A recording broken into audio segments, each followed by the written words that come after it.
Bienvenidos a nuestro estudio bíblico del día de hoy. Vamos a orar para que el Señor nos abra su palabra, nos bendiga con ella y nos ayude a seguir caminando en esta maravillosa y emocionante jornada, camino al monte de Sión. Padre, en el nombre de Jesús, te damos gracias por el privilegio que nos das una vez más, Señor, de estar delante de ti. Padre, confiando, Señor, en los méritos de Jesucristo. Gracias, Jesús, porque es por ti que estamos hoy, invocando a Dios por Padre nuestro. Es por ti que estamos hoy aquí, Señor, sentados a la mesa, Señor, a la mesa de tu palabra, Padre, listos para comer del pan que tú tienes servido para nosotros allí. Gracias por todas tus misericordias y tus bondades. Gracias por tu gracia. Gracias, Señor Dios, porque te dignaste llamarnos a nosotros, Señor, de entre todos los demás pecadores, Señor Dios Santo. Nos viste a nosotros y nos llamaste y nos invitaste, Señor Dios, a acercarnos a ti por medio de Jesús. Gracias por nuestra salvación. Gracias por la sangre redentora, la sangre preciosa de Jesucristo. Gracias por tu Espíritu Santo. Gracias por tu palabra. Gracias por todo lo que haces para limpiarnos, Señor Dios, de nosotros mismos, de nuestra naturaleza carnal, y por todo lo que haces para edificar a Cristo, esa naturaleza divina en nosotros. Señor, gracias por este día, gracias por lo que tienes preparado, servido, dispuesto para nosotros sobre la mesa. Oramos, Padre Santo, que bendigas tu palabra. Bendícela en nuestros corazones, en nuestra voluntad. Úngela con fuego y márcanos con ella, marca nuestra voluntad, conviértela y haznos ser y hacer todo lo que tú quieres que seamos y hagamos. Permítenos conocerte más y mejor, Señor Jesús. Gracias por tu maravillosa palabra y por tu Espíritu Santo, quien nos abre tu palabra y la hace ser viva en nosotros. Te amamos, te damos toda la gloria. En tu precioso nombre oramos. Amén. Gracias a Dios. Seguimos estudiando a la persona del Señor Jesucristo y nos encontramos estudiando su vida a través de los evangelios. Ya vimos en términos generales en qué tres cosas se resume el ministerio de Jesucristo cuando Él estuvo aquí en la tierra. El Señor Jesucristo enseñó, el Señor Jesucristo predicó y el Señor Jesucristo también sirvió, sanó, hizo muchos milagros, se dio a los demás y Él se sigue dando a todos nosotros y sigue instruyéndonos por medio de su palabra, por medio del Espíritu Santo. Así es que hoy vamos a empezar a estudiar cosas más específicas acerca del ministerio del Señor Jesucristo y su vida acá en la tierra. Y el día de hoy vamos a empezar con el Evangelio de Juan, porque Juan registra los dos primeros milagros que hizo Jesús. Esto es según el Evangelio de Juan. En los otros evangelios vamos a descubrir que Jesús hizo muchas cosas. Antes de subir al monte de las bienaventuranzas y revelarle al hombre estos maravillosos secretos del reino de Dios, del reino de los cielos. Estos secretos de cómo crecer espiritual y moralmente. Pero Juan es muy particular en registrar lo que él considera los dos primeros milagros que Jesucristo hizo en sus días. Así es que nos vamos a ir al Evangelio de Juan.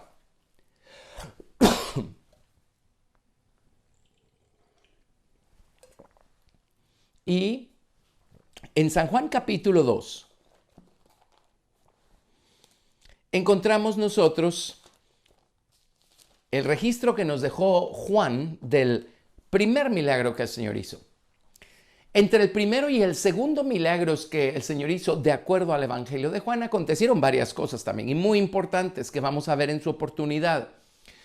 Pero quiero mencionar estos dos milagros, el primero y el segundo. Van a ver ustedes cuán trascendentales son estos y cuán actual es el principio que hay detrás de esto en estos días que estamos viviendo nosotros hoy. El primer milagro lo encontramos mencionado en San Juan capítulo 2, del verso 1 al verso 12. Estos son versículos que conocemos muy bien y que hemos llegado a amar y a atesorar mucho. Así es que empecemos en San Juan capítulo 2, del verso 1 al 12. Al tercer día se hicieron unas bodas en Caná de Galilea y estaba allí la madre de Jesús. Y fueron también invitados a las bodas Jesús y sus discípulos. Y faltando el vino, la madre de Jesús le dijo, «No tienen vino». Jesús le dijo, «¿Qué tienes conmigo, mujer? Aún no ha venido mi hora». Su madre dijo a los que servían, «Haced todo lo que os dijere». Y estaban allí 6 tinajas de piedra para agua, conforme al rito de la purificación de los judíos, en cada una de las cuales cabían 2 o 3 cántaros. Jesús les dijo, «Llenad estas tinajas de agua», y las llenaron hasta arriba. Entonces les dijo, «Sacad ahora y llevadlo al maestresala». Y se lo llevaron. Y cuando el maestresala probó el agua hecha vino, sin saber él de dónde era, aunque lo sabían los sirvientes que habían sacado el agua, llamó al esposo y le dijo, «Todo hombre sirve primero el buen vino, y cuando ya han bebido mucho, entonces el inferior. Mas tú has reservado el buen vino hasta ahora». Este principio de señales hizo Jesús en Caná de Galilea y manifestó su gloria, y sus discípulos creyeron en él. Después de esto descendieron a Capernaum él y su madre, sus hermanos y sus discípulos, y estuvieron allí no muchos días. Y después, de acuerdo con el Evangelio de Juan, subieron a Jerusalén a celebrar la Pascua, y eso lo vamos a estudiar en su momento porque también es importantísimo. Pero el primer milagro que registra Juan que hizo Jesucristo fue en Caná de Galilea, una pequeña ciudad, a lo mejor aldea, que se encontraba un poquito más tierra adentro, digamos, con relación a Capernaum. Capernaum era una ciudad que quedaba a orillas del mar de Galilea, que también se llama el lago de Genezaret. Pero este es el primer milagro. Ahora note, el primer milagro que Jesucristo hizo fue bendecir con su presencia un matrimonio. El primer milagro que Jesucristo hizo fue bendecir a estas personas. Hizo un milagro para bendecir a estas personas. Ahora, eso nos dice a nosotros cuán importante es el matrimonio para Dios. Dios instituyó el matrimonio. El matrimonio es la primera relación entre 2 personas que quedó establecida desde el principio por Dios mismo. El matrimonio es una institución pues que no crearon los hombres, la creó Dios. Por lo tanto, el Señor santificó esta unión cuando hizo ser uno a Adán, el hombre y la mujer. Recordarán que la mujer fue tomada del hombre. Esto significa que antes que eso sucediera, el hombre y la mujer eran uno. Pero Dios vino y los separó y luego los volvió a unir en otro plano, de otra manera, en otra dimensión. Y Dios bendijo esta unión. Esta unión es lo que se llama matrimonio. Y es lo que Dios creó y diseñó para que los hombres pudieran amarse y los hombres pudieran ser fructíferos y multiplicarse. El matrimonio es el terreno legítimo diseñado por Dios para que los hombres puedan ser fructíferos y multiplicarse. Ahora, no ha habido época en la historia en la que el matrimonio esté más bajo ataque que en nuestros días. Y es porque el diablo odia la institución del matrimonio, quiere destruirla, quiere arruinarla. Tenemos que recordar que el matrimonio en lo natural es un cuadro, es una figura de esta unión estrecha que Jesucristo está buscando establecer con nosotros los creyentes. Por supuesto, esposa de Jesucristo es algo a lo que debemos crecer. Para crecer y tener esta relación tan estrecha con Cristo, tenemos que decrecer nosotros mismos. Tenemos que hacer a un lado nuestros propios deseos personales, egoístas y orgullosos. Para poder crecer a esta relación de esposa del Señor Jesucristo, nuestro conocimiento de Cristo tiene que crecer. Nuestra confianza en Cristo tiene que crecer. Y no podemos confiar más en alguien a quien no estamos conociendo más. Para poder crecer a la esposa de Cristo, nuestra obediencia a Cristo, nuestra obediencia humilde, sumisa y agradecida y pacífica a Cristo tiene que crecer. Nuestra devoción a Cristo tiene que crecer. Nuestra lealtad al Señor Jesucristo tiene que crecer. Y para eso Dios trazó todo un camino por el cual Él nos trae si nosotros queremos crecer en el conocimiento de nuestro Señor y Salvador Jesucristo. Las bodas todavía no se han celebrado, con el Señor Jesucristo. En el libro de Apocalipsis vemos claramente que este es un evento que viene en un futuro no muy lejano al paso que vamos. Pero allá en los cielos se van a celebrar las bodas del Cordero. Y yo estoy seguro que usted también, pero yo quiero ser parte de ese grupo que va a casarse con Jesús. Ahora, para que ocurra eso, tenemos aquí nosotros que encontrar ese nivel de unidad con Cristo, ese nivel de lealtad, de obediencia, de sumisión con el Señor Jesucristo, ese nivel de madurez espiritual también con el Señor Jesucristo. Así es que mientras haya tiempo, hay la oportunidad para seguir creciendo y buscando estrechar nuestra relación con Jesús. Esto tiene una trascendencia eterna enorme que vamos a explorar, vamos a estudiar en su momento. Pues estamos estudiando a Jesucristo de eternidad a eternidad, así es que eso ya nos llevará a los eventos futuros y a las cosas que Dios tiene reservadas en las eternidades que vienen para los que le aman. Pero el hecho es que el diablo odia el matrimonio y está buscando arruinarlo, ensuciarlo, corromperlo de mil maneras. Pues el diablo ya corrompió el corazón de los hombres y la naturaleza humana desde el jardín del Edén. Allí él corrompió a toda la descendencia de Adán.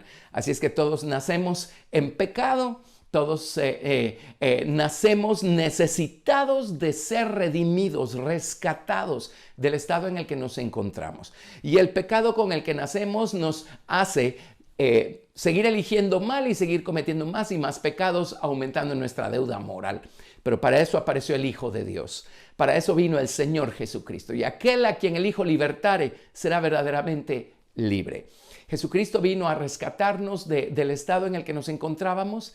Vino a comprarnos para sí, para ponernos entonces en este camino que nos lleva, Dios mediante, a crecer a la medida de la estatura de la plenitud de Cristo y poder casarnos con el Señor Jesucristo. Pero el matrimonio es importantísimo para Dios. Dios mismo lo instituyó, Dios mismo lo estableció. No hay nada que pueda sustituir un matrimonio entre el hombre y la mujer, tal y como Dios lo diseñó, para que el hombre pueda ser fructífero y pueda multiplicarse. Así es que Jesús hizo su primer milagro en el contexto de una celebración de bodas. Esto pues nos da todo un mensaje, especialmente en estos días. Ahora, ocurren varias cosas. Acá conocemos esta historia, yo lo sé, pero hay algunos detalles que a lo mejor lo han inquietado a usted también, como a mí me han inquietado. Leamos otra vez desde el verso 1. Al tercer día se hicieron unas bodas en Caná de Galilea, y estaba allí la madre de Jesús. Y fueron también invitados a las bodas Jesús y sus discípulos. Y faltando el vino, la madre de Jesús le dijo: no tienen vino. Jesús le dijo: ¿qué tienes conmigo, mujer? Aún no ha venido mi hora. Su madre dijo a los que servían: haced todo lo que os dijere. Bueno, algunas cosas que vale la pena comentar antes de entrar en materia. Pero ustedes a lo mejor están conscientes que un gran grueso del cristianismo allá afuera utiliza este verso, este único verso, para tratar de justificar un dogma que fue establecido por los hombres hace muchos años y hoy se toma como algo escrito en tablas de piedra.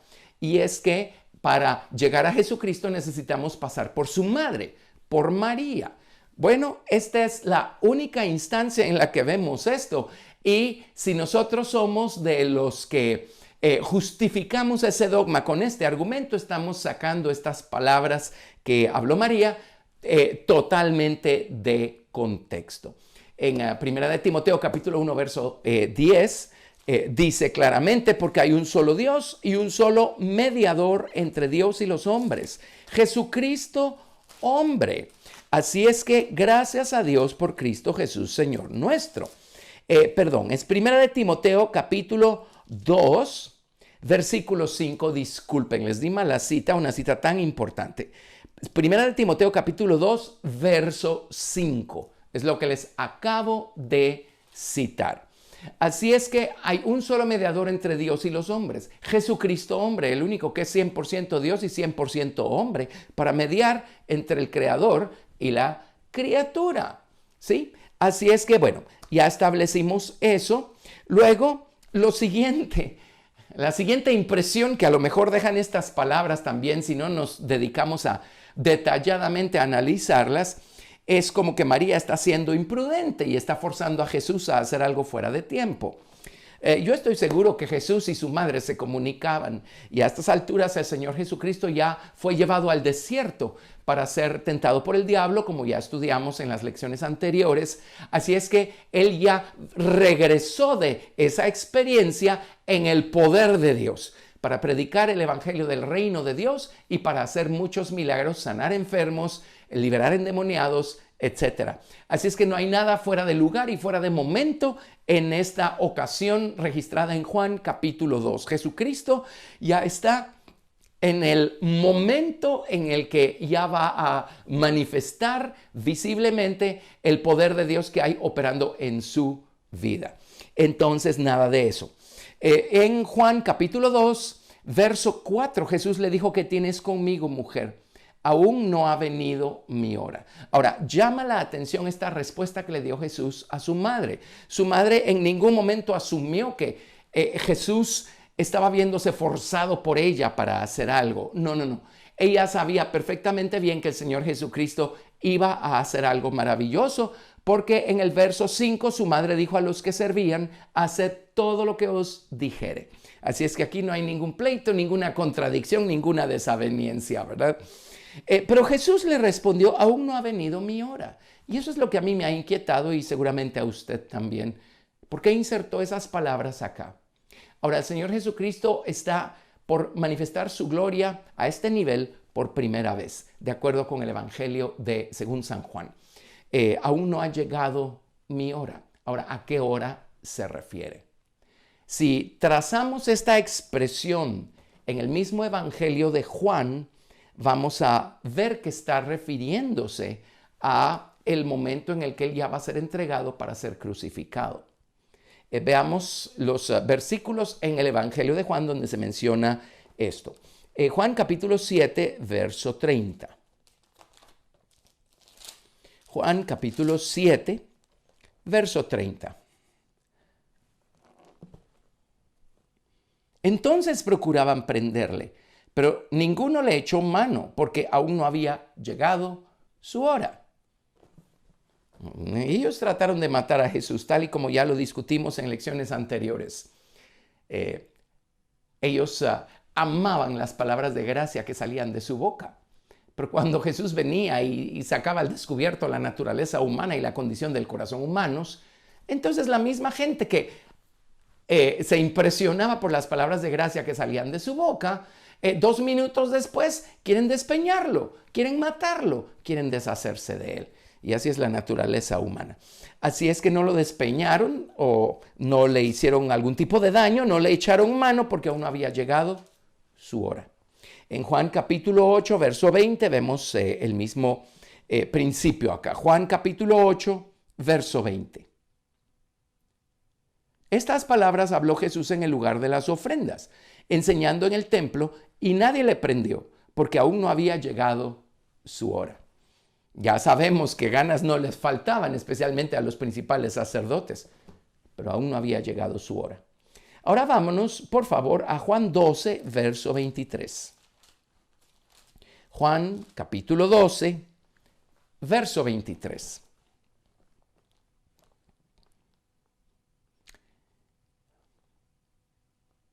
Aquí Jesús ya se encuentra en Jerusalén y están por sacrificar esa última Pascua antes que tomaran a Jesús para ser crucificado.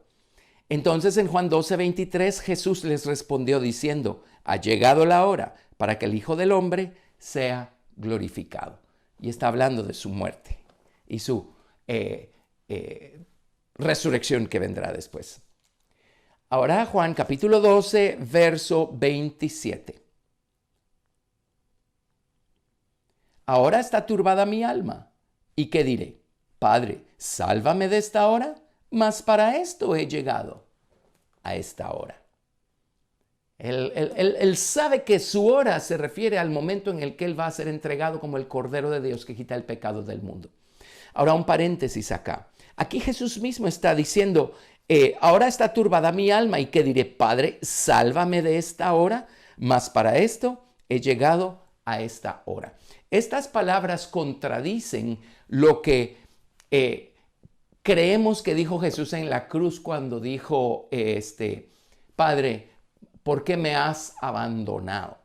O cuando Jesús en el Getsemaní está diciendo, Padre, si es tu voluntad, pasa de mí esta copa, pero no se haga mi voluntad sino la tuya. Y muchas personas dicen, Jesús está buscando liberarse del tremendo terror y sufrimiento que le espera. Y eso es tan contradictorio porque el temor, eso es producto del pecado en los hombres y Jesús no tenía pecado, Jesús no tenía esa clase de temor. Jesús jamás pidió ser librado de ir a la cruz. En el Getsemaní estaba orando para que el Padre lo librara de morir allí y entonces poder ir a la cruz. Y eso lo prueba el libro de Hebreos cuando dice que él, a causa de su temor reverente, fue oído y fue librado de morir. Eso fue en el Getsemaní. Y luego pues en la cruz del Calvario, cuando Jesús dice, Eloi, Eloi, lama sabactani. Dios mío, ¿por qué me has desamparado? Bueno, si Dios no está allí, entonces ¿por qué le está hablando a Dios? Si Dios no está allí. Y hemos mencionado en el pasado que la Biblia aramea, la Biblia peshita, la Biblia que utiliza la iglesia cristiana ortodoxa en Medio Oriente, en ese versículo dice, Dios mío, para esta causa fui librado. Y él fue librado de morir en el jardín del Getsemaní para poder ir a la cruz. Él dijo, mi Padre está conmigo, mi Padre todo el tiempo está conmigo. Ahora no puede estar diciendo, mi Padre está conmigo, y luego en un momento dado el Padre ya no está con él, ¿verdad? Ese es un paréntesis acá. Pero Jesús dijo, para esto ha llegado esta hora. Retomando nuestro tema, se refiere a su muerte. En Juan capítulo 13, verso 1, leemos. Juan 13, 1. Antes de la fiesta de la Pascua, sabiendo Jesús que su hora había llegado para que pasase de este mundo al Padre, como había amado a los suyos que estaban en el mundo, los amó hasta el fin. Y es aquí donde le lavó los pies a sus discípulos. Y luego en Juan 17, verso 1. Estas cosas habló Jesús y levantando los ojos al cielo dijo, Padre, la hora ha llegado. Glorifica a tu Hijo para que también tu Hijo te glorifique a ti. Así es que creo que no hay duda en cuanto a qué se estaba refiriendo Jesús en Juan capítulo 2. Volvamos por favor a Juan capítulo 2, a las bodas en Caná de Galilea. En el versículo 4, Jesús le respondió a su madre, ¿qué tienes conmigo, mujer? Aún no ha venido mi hora. Ahora, ¿por qué mencionó su hora en este momento? Este es el principio de señales que Jesús hizo. Quiere decir que hay una conexión entre el milagro que el Señor hizo ahí en Caná de Galilea, en las bodas, en la fiesta de bodas, con los eventos futuros, con aquello que Jesucristo haría al morir y al ser resucitado al tercer día por la gloria del Padre. Quiere decir que hay algo en esta fiesta de bodas que refleja o representa lo que la muerte y resurrección de Cristo va a conseguir en la vida del hombre que crea en el Señor Jesucristo. Por eso está diciendo, aún no ha llegado mi hora. Cuando llegue mi hora yo voy a morir, voy a resucitar y entonces voy a poner a disposición de todo aquel que crea su herencia eterna. Leamos entonces algunas cosas, analicemos algunos de los detalles acá de lo que Jesús hizo. Espero que estemos viendo claramente la conexión, porque aquí pues dijo, aún no ha llegado mi hora. Pero obviamente Jesús ahora está disponiéndose a hacer un milagro que va a reflejar, que va a representar aquello que Jesucristo logrará con su muerte y resurrección. Eso hace tan emocionante el estudio de la palabra de Dios. Muy bien, entonces, recordemos que en Caná de Galilea pues estaba celebrando esta fiesta de bodas. Según la historia, las bodas judías duraban 7 días, las celebraciones duraban 7 días. En algún lado leí que por regla general empezaban un día miércoles, terminaban el siguiente miércoles. Y ese primer día de fiesta llegaban luego que esta procesión salía de la casa del padre del hijo con el hijo, y el hijo llegaba a la casa de los padres de ella a tomarla por esposa. Bueno, en casa de los padres de él, y pues si no había padres de él, pues en casa de los padres de ella. Eso pasó, por ejemplo, en casa del tío Labán cuando Jacob se casó. Primero, pues se supone que con Raquel, y le dieron a Lea, y después con Raquel. Pero en casa hacían una gran celebración. Había una tienda designada para los nuevos esposos, para que ellos pudieran tener su relación física, pero luego la casa quedaba abierta por 7 días para que todos los vecinos, los amigos, por supuesto que tenían que ir a trabajar, pero en las tardes, probablemente después de sus largas jornadas de trabajo, pasaran y siguieran celebrando. Así es que esto significa que tenía que haber mucha provisión para poder atender a la gente por una semana. Esta gente ellos eran judíos, probablemente los padres del novio, si es allí donde se estaba celebrando la fiesta, eran personas bastante pudientes, porque la Biblia menciona que tenían siervos, tenían a un maestresala, en otras palabras, a un administrador del evento, y estaban esperando a personas pues que eran celosas con las tradiciones judías. Por eso tenían, entre todo lo que tenían, 6 tinajas de piedra para agua, conforme al rito de la purificación de los judíos. Y eran unas tinajas enormes. En cada una de estas tinajas cabían 2 o 3 cántaros, dice. Según los cálculos, un cántaro tiene aproximadamente 40 litros. Así es que cada una de estas tinajas podía guardar 100 litros de líquido. Y había varias tinajas, había 6 tinajas. Así es que estamos hablando de 600 litros de líquido, 600 litros de agua. Los judíos tenían la costumbre de limpiarse por fuera. En algún momento redujeron a esa forma algo que se estableció en la antigüedad para los sacerdotes. Recordarán que en el tabernáculo los sacerdotes que servían en el santuario tenían que lavarse los pies y las manos todos los días en la fuente de bronce. La fuente de bronce estaba fabricada con los espejos de las mujeres que velaban a la puerta del atrio. Así es que ellos iban a la fuente de bronce, se examinaban a sí mismos, eso es lo que representan los espejos, y lavaban sus manos de ira y contienda, lavaban sus pies del polvo del rechazo de los demás para remitirles sus ofensas. Y de esa manera, con manos limpias, libres de ira, de pleitos, de enojo, con pies limpios, libres de falta de perdón, ellos podían proceder y primero ofrecer un sacrificio por ellos mismos, y luego servir a Dios sirviendo a la gente y empezar pues su trabajo diario de presentar las ofrendas que llevaban las demás personas al santuario. Luego los sacerdotes también tenían el privilegio de entrar al lugar santo y de cambiar el pan en la mesa de los panes de la proposición, de componer los pábilos y el aceite y todo lo de la lámpara, y de quemar incienso. ¿En qué momento esto fue transformándose? Ahora, esto prueba lo que dije al principio. En algún momento alguien establece un principio, alguien lo crea, lo inventa, o alguien adapta de una manera muy particular un principio que empezó siendo bíblico, legítimo, verdadero, y luego años después, generaciones después, repitan una misma cosa una y otra vez. Y ya no va a importar si es verdadera o es falsa. Generaciones después, todo el mundo lo va a considerar verdadero. Y así es como encontró Jesús a los judíos en su época, haciendo muchas cosas que jamás fueron establecidas por Dios. Y una de esas era esta.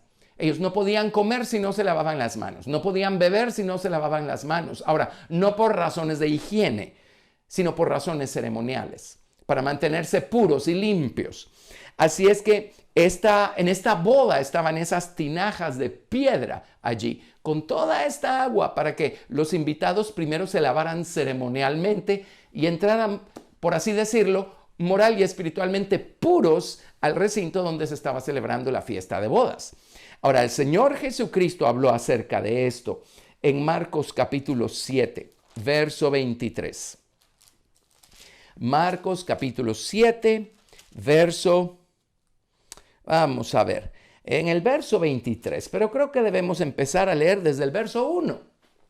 Marcos capítulo 7, verso 1. Y leemos.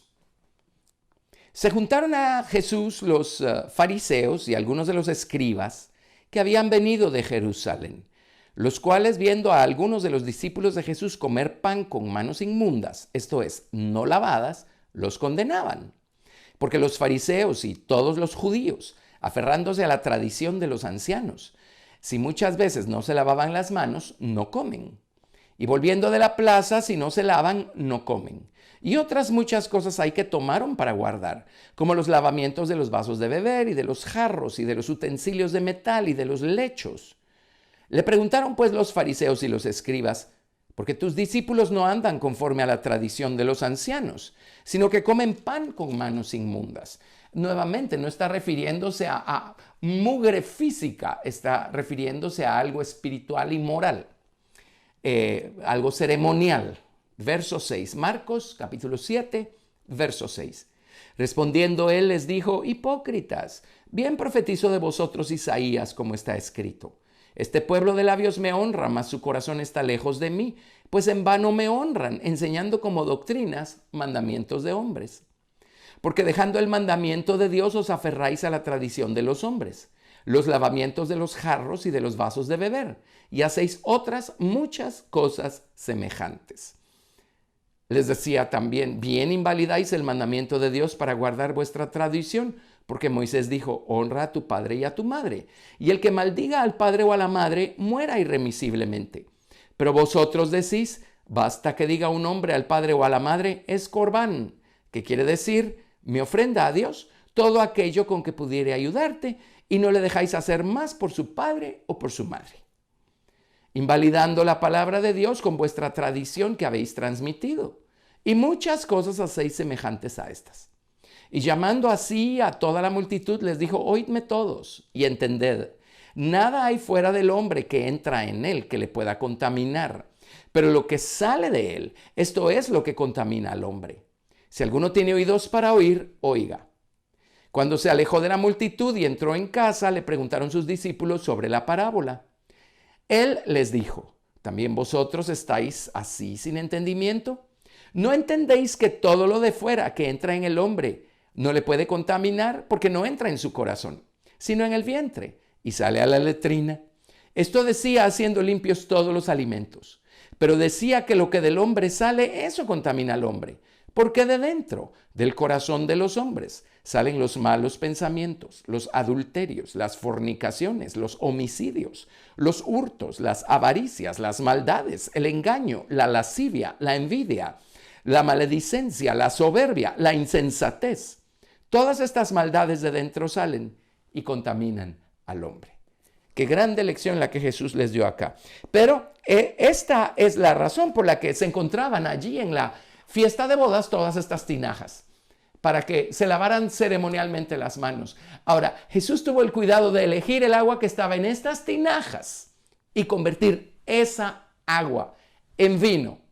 Y ya leímos y volveremos a leer cómo el vino que se produjo en ese momento fue mucho superior al vino que ya había sido servido en la fiesta de bodas antes que este milagro aconteciera.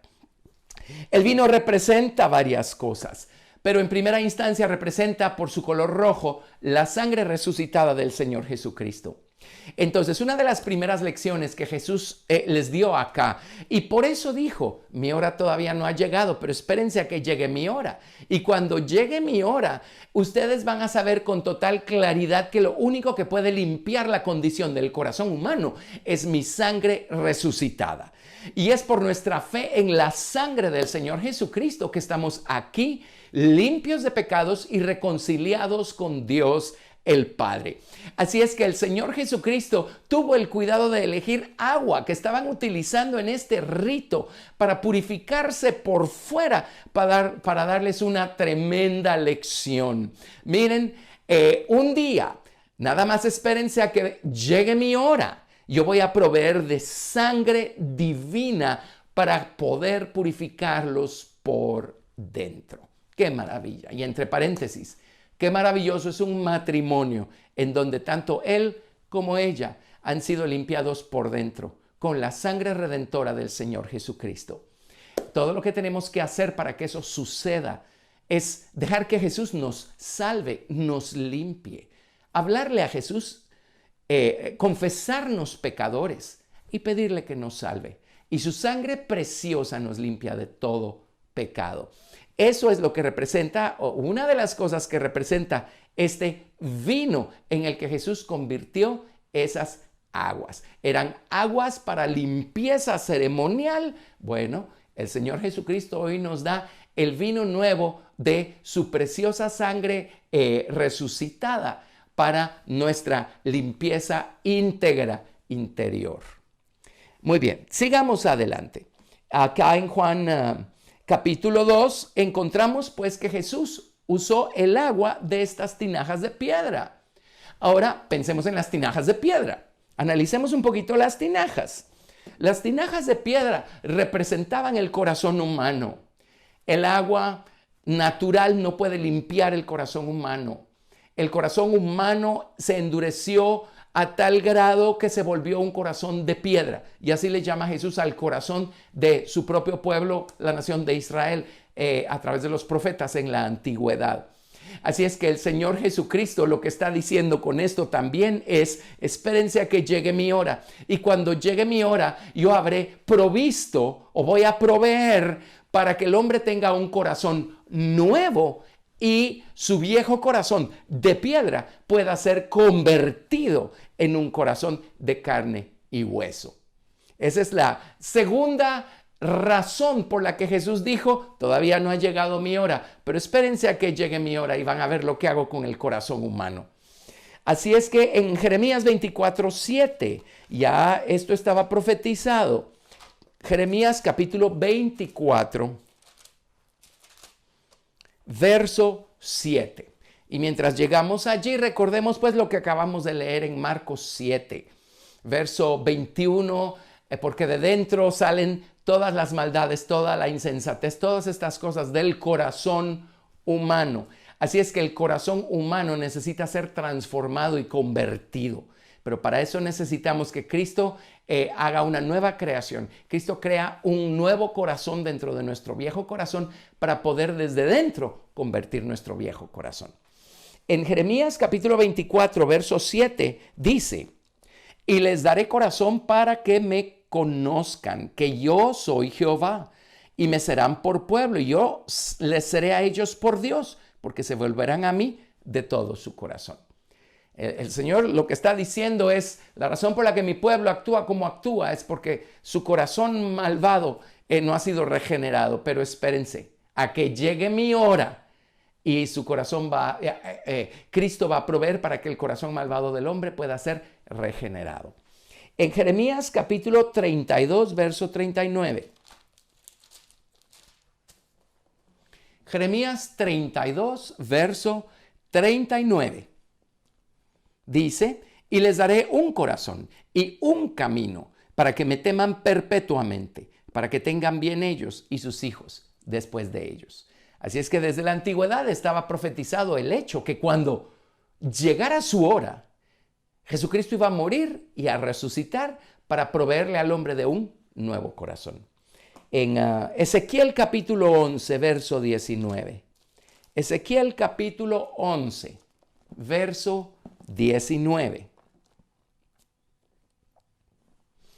Les voy a leer del verso 19 al 20. Y les daré un corazón y un espíritu nuevo pondré dentro de ellos, y quitaré el corazón de piedra de en medio de su carne, y les daré un corazón de carne, para que anden en mis ordenanzas y guarden mis decretos y los cumplan, y me sean por pueblo, y yo sea a ellos por Dios. Y estas palabras las volvemos a escuchar en Ezequiel capítulo 36, verso 6. Ezequiel 36, versos 6 y 7. Vamos a ver. Versos 26 y 27. 26 y 27. Ezequiel 36, versos 26 y 27.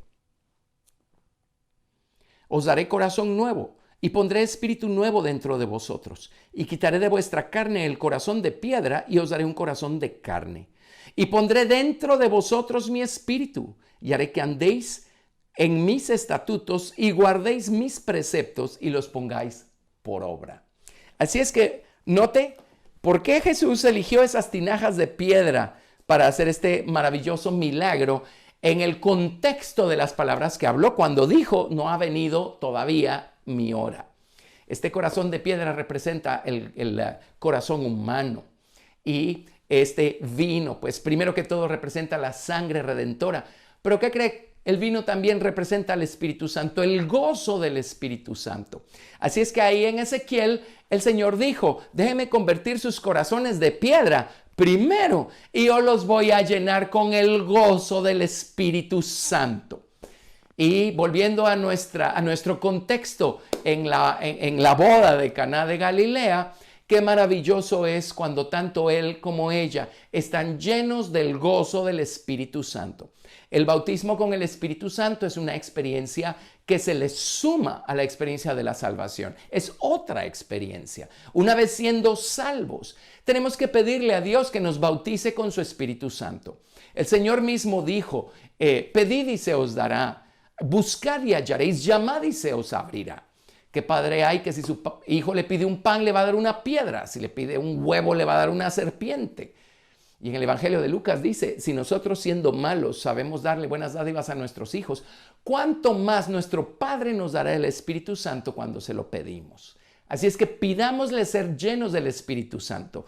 Una vez el Señor ha llegado a nuestro corazón y ha comenzado a convertir nuestro viejo corazón por su presencia que ya está en nosotros, entonces dejemos que Él llene el corazón con el vino nuevo del gozo de su Espíritu Santo. Amén. Vámonos por favor a Hechos 2, capítulo 13. Hechos 2, capítulo 13.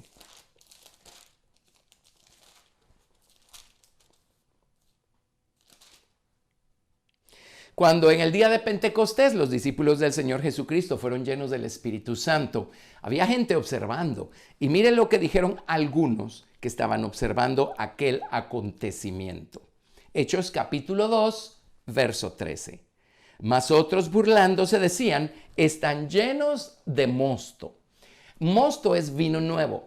¿Y qué cree? Tenían razón. Nada más que no era el vino natural que produce embriaguez. Esta embriaguez tan vergonzosa, este estado tan vergonzoso, tan penoso. No, por supuesto que estaban llenos de nuevo vino, pero era vino que venía de arriba, era vino celestial. Y en el libro de Efesios capítulo 5, mire lo que dice acá el apóstol Pablo. Efesios capítulo 5.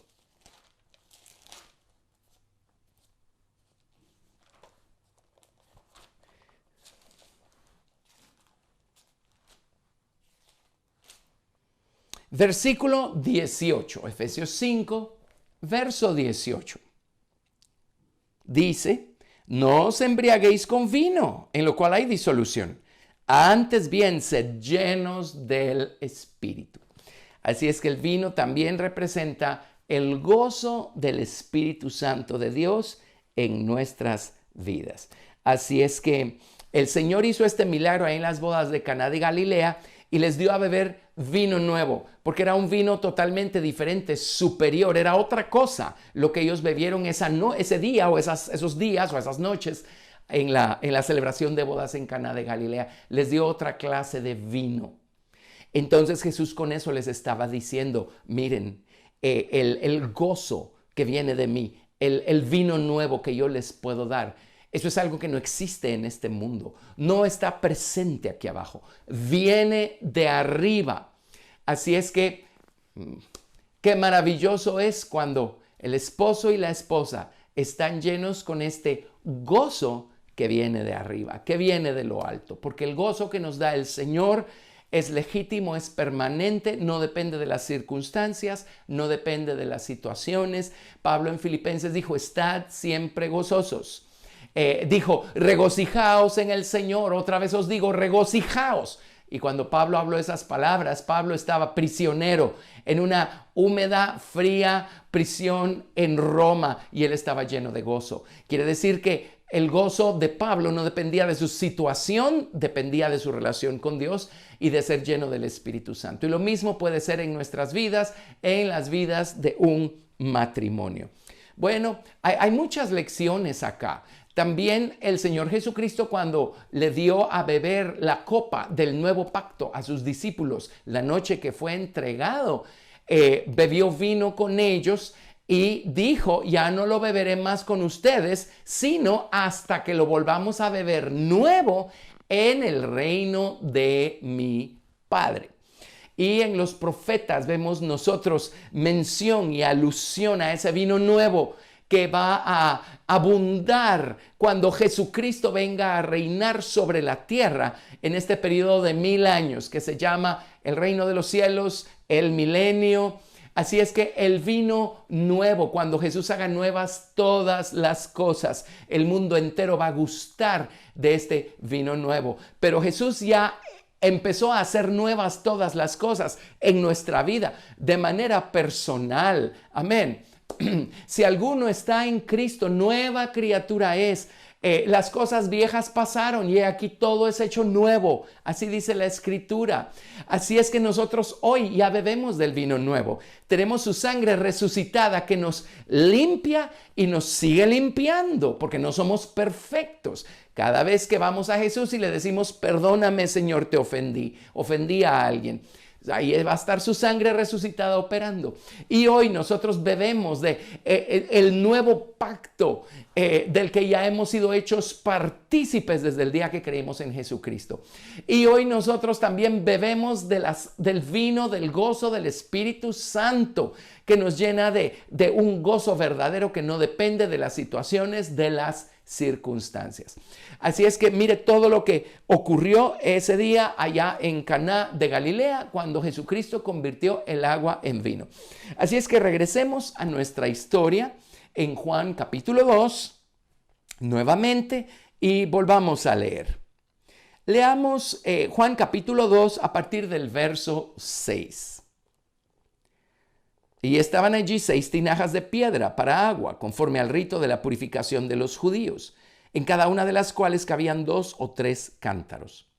Jesús les dijo, llenad las tinajas de agua, y las llenaron hasta arriba. Entonces les dijo, sacad ahora y llevadlo al maestresala, y se lo llevaron. Cuando el maestresala probó el agua hecha vino, sin saber él de dónde era, aunque lo sabían los sirvientes que habían sacado el agua, llamó al esposo y le dijo, todo hombre sirve primero el buen vino, y cuando ya han bebido mucho, entonces el inferior. Mas tú has reservado el buen vino hasta ahora o hasta el final. Este principio de señales hizo Jesús en Caná de Galilea y manifestó su gloria, y sus discípulos creyeron en él. Ese es el vino que Jesús nos ofrece. Es un vino que no tiene rival, no tiene comparación con las cosas de aquí abajo. En el mundo no se encuentra el gozo verdadero que solo Jesucristo nos puede dar por medio de su presencia en nosotros y de su Espíritu Santo en nosotros. En el mundo, no importa qué hagamos, no podemos limpiarnos, no podemos purificarnos a nosotros mismos. La carga del pecado va a seguir allí, la culpa del pecado va a seguir allí, hasta que dejamos que la sangre resucitada del Señor Jesucristo venga y nos limpie y nos cubra. entonces experimentamos lo que significa no tener culpa, no sentir vergüenza delante de Dios, para poder acercarnos confiadamente al trono de la gracia, a la presencia de Dios. Así es que gracias a Dios. Bueno, el primer milagro lo hizo Jesús en el contexto de una fiesta de bodas. Dios bendijo a una pareja, bendijo su matrimonio con su presencia y con este maravilloso primer milagro que registra el apóstol Juan que Jesús hizo ahí en Caná de Galilea. Es el primero. Ahora vámonos, por favor, al capítulo 4. Juan capítulo 4. Vamos a regresar al capítulo 3 y a lo que nos falta. Vamos a ver del capítulo 2, porque hay cosas muy importantes que tenemos que estudiar allí. Pero quiero mencionar en esta misma lección el primer milagro y el segundo milagro. El primer milagro, pues, lo hizo el Señor Jesucristo en el contexto de un matrimonio. El segundo milagro que hizo Jesús, ¿saben qué produjo? Salvación para una familia entera. Así es que Jesús primero bendijo a un matrimonio, bendijo a una pareja. Luego bendijo a una familia entera. Bendijo a la familia. Y así como el matrimonio está bajo ataque en estos días, la familia está bajo ataque en estos días. La razón por la que hay tantas personas tan desorientadas, hay tantas personas caminando por este mundo sin dirección, tantas personas que no tienen, su vida no tiene razón de ser, no se sienten seguras, estables, y luego los vemos o leemos acerca de ellos haciendo las cosas que hacen, tomando las decisiones que toman, maltratándose a sí mismos de una manera tremenda, maltratando a los demás de una manera tremenda, y algunos de ellos finalmente quitándose hasta su propia vida. La razón es porque hay falta de familia. La familia es lo que Dios diseñó para que los hijos crecieran seguros, estables. Los papás no tienen que ser perfectos para que los hijos crezcan con seguridad y con estabilidad. Basta el hecho que en medio de su imperfección, el papá juegue su rol de padre y la mamá juegue su rol de madre, para que los niños crezcan seguros, crezcan estables, y cuando llegue el momento de salir del nido, por así decirlo, ellos puedan ser personas exitosas, personas productivas. Un común denominador en muchas personas que se dedican a la vida del crimen es la falta de padre en casa. Ese es un común denominador. Es increíble que los hombres, las grandes instituciones, se pregunten por qué la gente hace lo que hace y no hacen la conexión entre lo que las personas hacen y la falta de padre en casa, la falta de familia, de una familia integrada, un hogar estable. Si hubiera más hogares estables, habría menos crimen, menos problemas, las personas estarían menos desorientadas en este mundo. Pero mire cómo está bajo ataque la familia tal y como Dios la diseñó, y tenemos que entender que ese es un plan del enemigo, es un plan del diablo para trastornar lo más que él pueda las vidas de los hombres. En Juan capítulo 4 leemos acerca de esto. Pasaron muchas cosas en los primeros versículos de Juan capítulo 4 a las que vamos a volver, pero nos vamos hasta el verso 46. Juan capítulo 4, verso 46. Vino pues Jesús otra vez a Caná de Galilea, donde había convertido el agua en vino. Y había en Capernaum un oficial del rey cuyo hijo estaba enfermo. Cuando oyó que Jesús había llegado de Judea a Galilea, vino a él y le rogó que descendiese y sanase a su hijo, que estaba a punto de morir. Entonces Jesús le dijo: si no viereis señales y prodigios, no creeréis. Ahora, esto es cierto. Las personas que no han tenido un encuentro con Cristo necesitan ver pruebas. Bueno, pues el Señor se las da.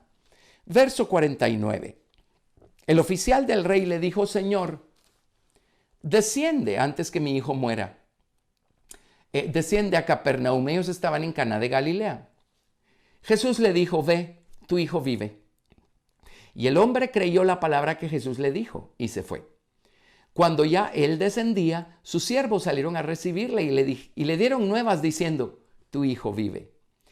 Entonces él les preguntó a qué hora había comenzado a estar mejor. Y le dijeron, ayer a las 7 le dejó la fiebre. El padre entonces entendió que aquella era la hora en que Jesús le había dicho, tu hijo vive. Ahora mire, y creyó él con toda su casa. Esta segunda señal hizo Jesús cuando fue de Judea a Galilea. Así es que para Juan esta es la segunda señal. Muy bien, creyó él y toda su casa. Y miren cuán importante es el papel del Padre, la presencia del Padre en casa. En la antigüedad, si el Padre creía en Cristo, todos los demás creían en Cristo. El Padre fue puesto en casa para dar seguridad a los suyos, para ser un modelo a seguir. Pues Dios no espera que los padres sean perfectos, pero solo el hecho de jugar su papel de padre ya lo hace ser la figura que va a traer seguridad, como les dije, estabilidad, y va a ser la figura que van a querer imitar los hijos. Mire qué tremenda responsabilidad la de los padres. Si el ejemplo que los padres le dan a los hijos no es el adecuado, entonces el padre se va a reproducir en sus hijos. Y las mismas cosas que hizo el padre van a terminar haciendo los hijos tarde o temprano. Pero si el padre les da un buen ejemplo a sus hijos, entonces sus hijos van a imitar al padre y van a reproducir ese buen ejemplo en sus propios hijos. Creyó él con toda su casa. Así es que Jesús en su primer milagro bendijo un matrimonio. Con este segundo milagro bendijo a toda una familia y toda una familia fue salva. Mire, hay otras historias de esto en el libro de los Hechos. Vámonos a Hechos capítulo 11, verso 14. Hechos 11, verso 14. Y aquí Pedro está repitiendo su experiencia en casa de Cornelio, que fue la primera casa de gentiles, de gente no judía, que él visitó. Y resulta ser que Pedro estaba predicándoles y se derramó el Espíritu Santo. Todos fueron salvos. Y en Hechos capítulo 11, verso 14 dice, vamos a ver, desde el verso 12, Pedro sigue narrando su experiencia. Y el Espíritu me dijo que fuese con ellos sin dudar.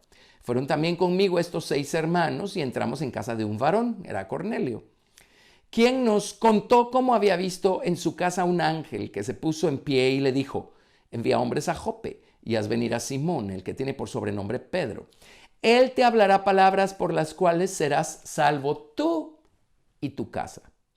Y una vez el padre cree en Cristo, los hijos se van a venir detrás. Serán salvos tú y tu casa. ¿Sí? En Hechos capítulo 16, verso 30. Hechos capítulo 16, verso 30. Leemos acerca de otra historia. Esta es la historia de el carcelero de Filipos, cuando Pablo y Silas fueron encarcelados. Y se acuerdan que estaban cantando a la medianoche y Dios provocó un gran terremoto. Y el carcelero pensó que se le habían escapado los presos y estaba listo para tomar su vida. Leamos tal vez desde el verso 28. Cuando él estaba listo para matarse, verso 28, Hechos 16, 28, Pablo clamó a gran voz diciendo, no te hagas ningún mal, pues todos estamos aquí. Él entonces, pidiendo luz, se precipitó adentro y temblando se postró ante los pies de Pablo y de Silas. Y sacándolos les dijo, señores, ¿qué debo hacer para ser salvo? Ellos dijeron, cree en el Señor Jesucristo y serás salvo, tú y tu casa. Esto es porque cuando el padre de familia se convierte al Señor Jesucristo, detrás viene el resto de la casa. Y más en esos tiempos y en esas culturas. O sea, lo que el padre decía era lo que se hacía. ¿Sí? En Hechos capítulo 18, verso 8. Hechos capítulo 18, verso 8. Aquí tenemos la historia de otro individuo llamado Crispo, que era un principal en la sinagoga. Hechos 18, verso 8. Y Crispo, el principal de la sinagoga, creyó en el Señor con toda su casa. Y muchos de los corintios, oyendo, creían y eran bautizados. Así es que por eso el Señor anda Él anda detrás de todo el mundo en casa, pero anda detrás de los hombres, detrás de los esposos, detrás de los padres de familia, de manera especial. Los padres de familia fueron puestos allí para ser un reflejo de Cristo en sus casas. Perfecto solo Cristo, pero para ser un reflejo de aquello que iba a traer estabilidad y seguridad a la casa.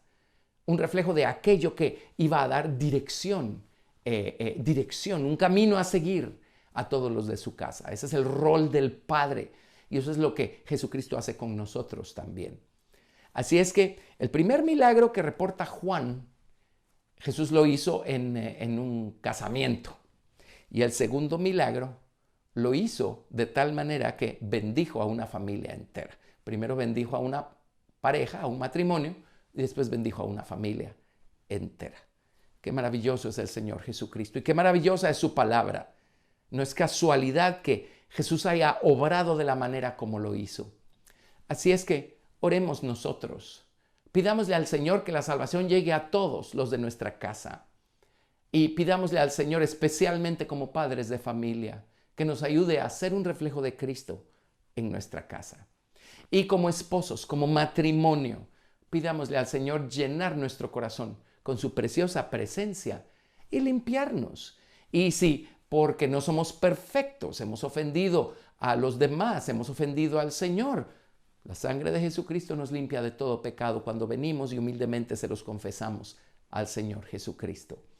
Nuestros matrimonios debieran ser un faro de luz para todos nuestros vecinos y amigos, si somos cristianos. Nuestras familias debieran ser un faro de luz para todas las demás familias cuando somos cristianos. Así es que, Señor, ayúdanos a ser y a hacer todo lo que tú quieres que seamos y hagamos. Ayúdanos a buscarte. Ayúdanos a encontrarte. Límpianos con tu preciosa sangre. Llénanos con tu Espíritu Santo. Y ayúdanos a jugar el papel, Señor Dios, que tú nos diste a jugar de acuerdo a tu plan maestro, Señor, para todos nosotros. Gracias, Padre, por Cristo Jesús, Señor nuestro. Gracias por tu palabra. Te amamos, Señor. Amén. El Señor los bendiga a todos.